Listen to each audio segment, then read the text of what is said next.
Okay, I'm back for Let's Talk, and we're talking about the time that Pip died and came back to life, and this is part two.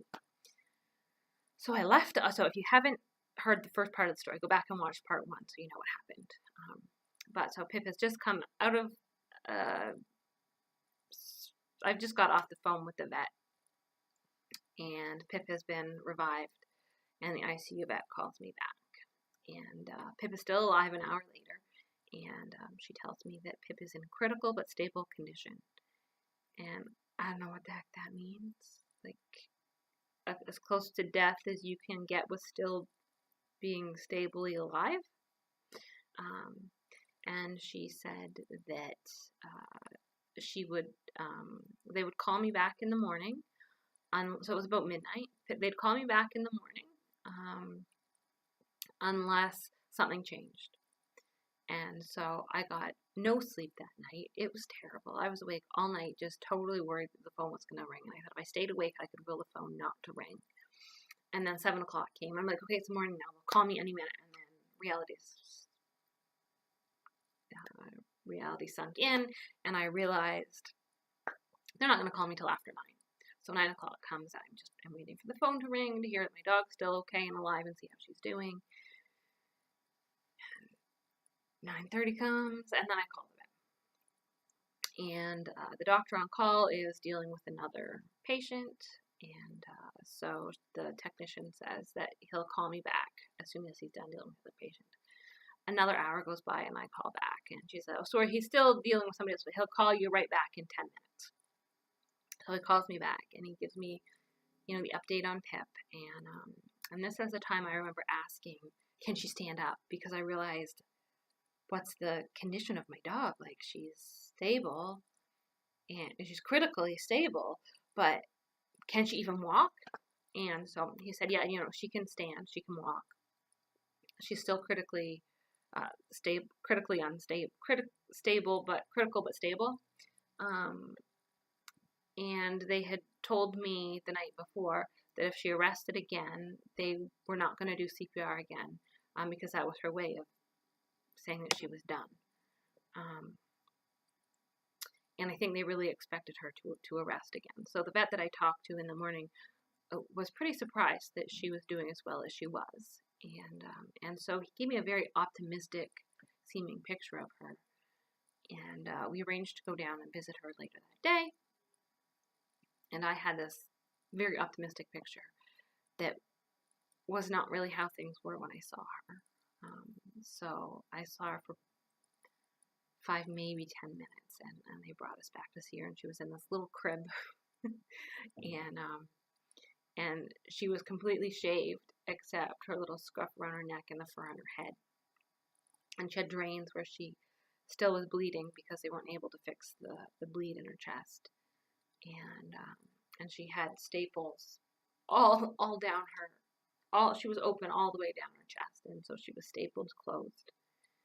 And she was on a fentanyl drip and an antibiotic drip and fluids.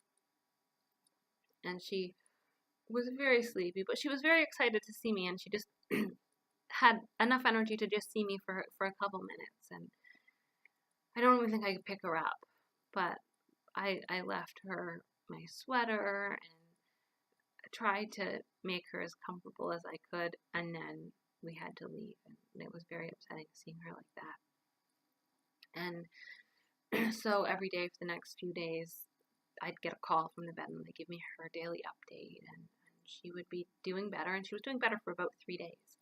And so we were looking at coming up with a discharge plan, and I was going down, I think we went down every day but one day to visit her. And I think by day 4, we had been looking about, like, talking about getting her to discharge point. And they said, she's developing heat around one of her, well, first of all, they were finally able to remove the drains that were draining the blood that was bleeding in her chest, which was scary, scary, scary, because I thought, well, what if the blood what if it doesn't stop bleeding? And the blood had gotten less and less and less each day. And I said, well, what happens if she keeps bleeding? And I said, well, then she's going to go into respiratory distress. And I'm like, okay, what does that mean? And basically it would mean they'd have to reinsert drains. Anyway, I was really lucky. She healed up fine from the drains. Well, I took the drains out and there were no complications with the drains. Till a couple days later on one of the drain sites. It was either one of the drain sites or one of the bite sites, the wound sites, started developing heat in an abscess. And so they were really concerned about infection. And so they upped her antibiotics and brought her back in and flushed out all of the stuff. And then she needed to stay another couple days. And so now I'm quite worried about this abscess. And is she going to get an infection? And is she going to be able to heal from the infection? So they clean out the abscess, and then we go back and visit her the next day, and then now she's not eating. And she really hadn't been eating. She ate a little bit, like, I think the second day after surgery. And so I knew that she wasn't eating, and so I packed her a whole little smorgasbord full of food. I think chicken and cheese and eggs, and I brought a little hand towel or face cloth with essential orange essential oil, and I think grapefruit essential oil. I googled what essential oils help stimulate the appetite, and I think some with lavender to help maybe she could relax a little bit, and everything hokey that I could think of. And so we talked to the vet, and the vet says, well, you know, we're gonna have to make some decisions because Pip isn't eating. And so we can look at a feeding tube. We can do a feeding tube that goes right into her stomach. But if we do that, that's going to require another surgery. And since she rested during the last surgery, that was not something that I was even willing to contemplate, let alone the cost of another surgery. And that said that they could do a nasal gastric feeding tube up through her nose and into the back of her throat, but that would require her to stay in Guelph. And the goal was to get her home from Guelph because the vet bills were going up $1,000 a day. And so I said, well, I don't think that's going to be the option either. And the vet said, or we can look at getting her home and seeing if when she's in a more comfortable place, the more familiar, comfortable place, that maybe she'll start to eat. I said, no, I'm going to get her to eat right now. And so they bring Pip into me, and the vet leaves, and the vet's quite happy that I'm gung-ho to get Pip to eat now, but she doesn't really think that it's going to happen. But so she leaves, and I pull out this smorgasbord of food, and you just see Pip's eyes get wide, and she's really quite interested in wanting to eat the chicken, and she tries to eat a little piece, and you can tell she's struggling to eat. And so she eats a little bit, and I have her eating, but I can tell that her throat's really sore. And I think we had some water. We kind of got her drinking a little bit of water because she'd been on fluid, so she wasn't really drinking water. And so I got her to eat a good bit of the chicken, but I could really tell that she wasn't eating because her throat was sore. She was probably nauseous too, but her throat was definitely sore. And so the vet came back and I'm like, yeah, I got Pip to eat this much chicken, and she's good, and we can eat, but her throat is sore. And the vet said, yeah, we don't really think about that in dogs, but the tube down her throat, like we think about that with humans, but we don't really think about that with dogs. But yeah, that makes sense. And so I got Pip eating, and her abscess was starting to heal. They still had it open, and so they said, let's look at see if we can get her home tomorrow. And we went down to pick her up and get her discharged. She was bald, and she was all wrapped up, and I had to wrap her up, and then I had to put heat on the abscess and try to clean everything out of the abscess for 2 or 3 days till the abscess sort of closed on its own.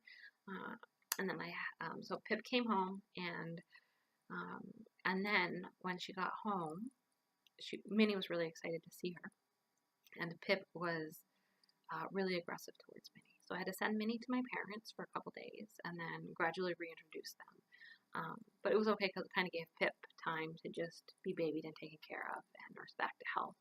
And so it was really important. She was on some really strong pain medication and really heavy antibiotics. So it was really important to keep her eating and to help prevent her from being nauseous and to make sure she was eating with all of her medication. I'm just pausing for a second because my battery...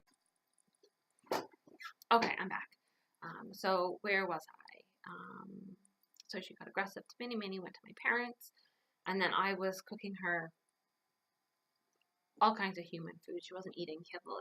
I was getting up in the morning and cooking her steak and eggs, and my mom was sending over liver and chicken, and Pip got spoiled for a week. And I was thinking, I'm never going to be able to get this dog to eat kibble again. And Pip slowly started getting better. Finally, her abscess healed up, and then I was able to take her to my regular vet, and they removed her staples, and she was this bald, crazy-looking little dog. I'll see if I have a picture of her. I'm sure I do, and I'll put a couple pictures in this video, and so you can see how sad and pitiful she was. And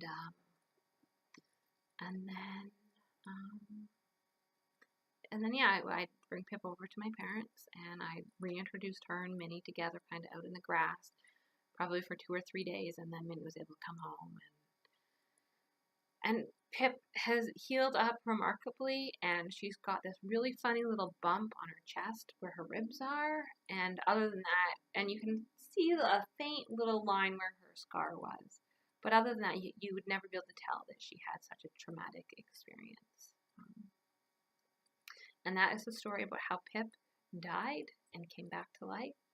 And she is my little fighter. And if you have any questions, just post them below and I will answer them for you. Have a great day, and I will see you next time. Bye.